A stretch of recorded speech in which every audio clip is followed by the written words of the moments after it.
a topic where there's a very few persistent regular, it's called frequent flyers. A topic where there's a very few persistent regular, they're called frequent flyers.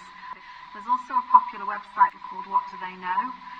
People will advertise the fact that they've asked the organisation. People will advertise the fact that they've asked the organisation requests.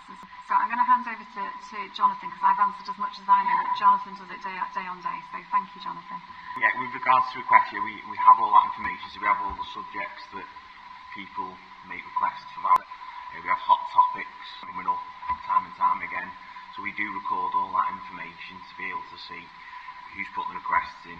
What Do They Know is definitely becoming the forefront of where these requests are coming from. And there are, as Jill's already pointed out, there are some frequent flyers that are quite prevalent on forums such as that. Just turning, if I may, to internal reviews and referral. I wonder how many of the internal reviews result in a different outcome to the original request, and the same goes, if you like, for referrals to the ICO. So when it comes to internal reviews, a lot of those that are there are quite a lot of our frequent flyers. Who will put in requests, not happy with the response that they've received from the council for whatever reason. I do a lot of the internal reviews, so I've got first-hand knowledge of all this. But then you will find the frequent flyers are still not happy, and then we'll go to the ICO. So a lot of the ones that you can see in the report are from two or three different individuals who've made those requests to us. It could be we've not responded within the 20 working days. That could be why they ask for an internal review.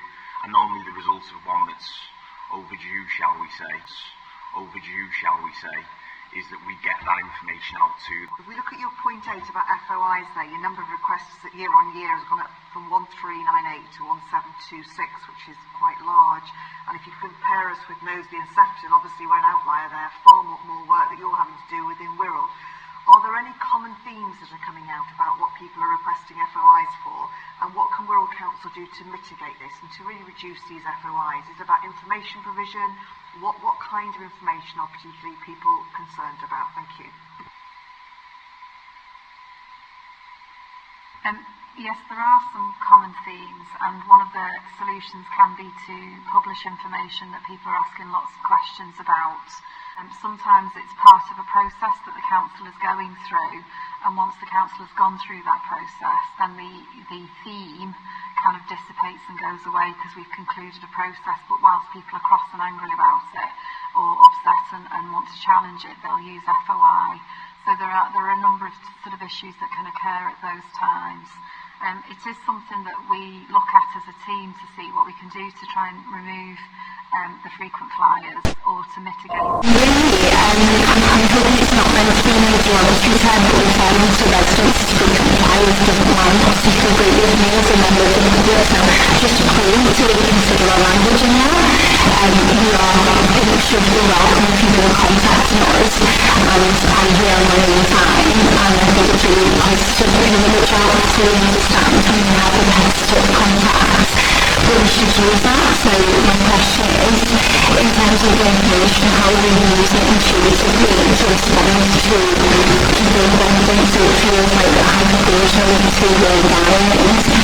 It could be defensible to be front-facing with the communication and engagement in those particular areas, and using the FOIs to create customer improvement rather than trying to move them away and push them on.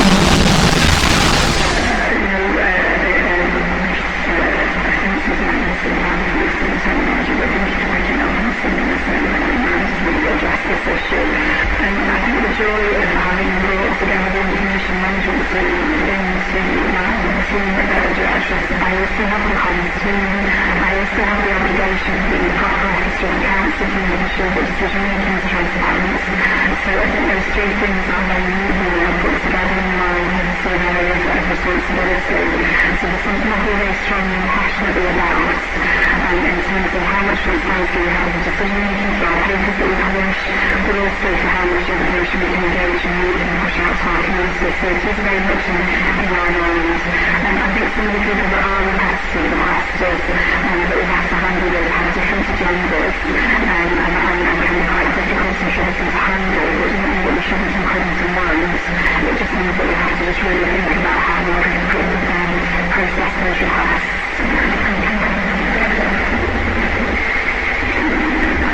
That's all right.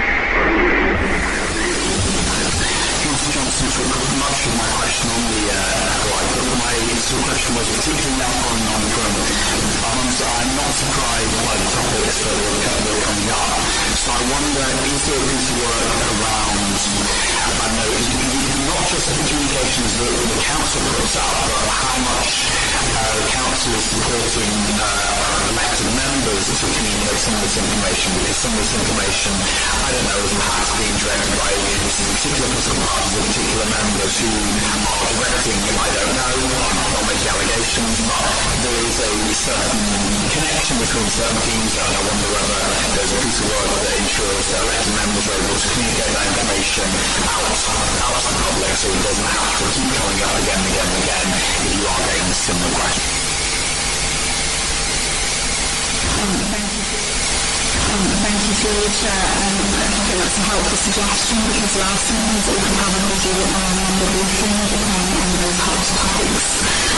So that's something we'll get some thought into, so thank you for that suggestion. Yes, thank you. And just on the back of that, on the tourism committee, we looked at the customer experience, we've looked at engagement. I think there's a piece which doesn't sit in this committee around consultation. If you do a consultation and you then ignore the results, you are likely to probably trigger more requests other ways. So in the round, there's a lot I think we can do. The comms and the engagement piece is definitely, I think, on the work programme for tourism. The language around, I understand that, frequent flyer is a different, when you have got such a stark difference, when you're getting more than 600, more than nearest neighbours, that can be a problem. And I appreciate this is old data also that we're looking at. So in January, I assume we'll be able to have a bit of an update. In March, sorry, I'm saying January, yes. I wondered why you were scribbling yours. In March, will we have at least part year or more of an update? Because this is just to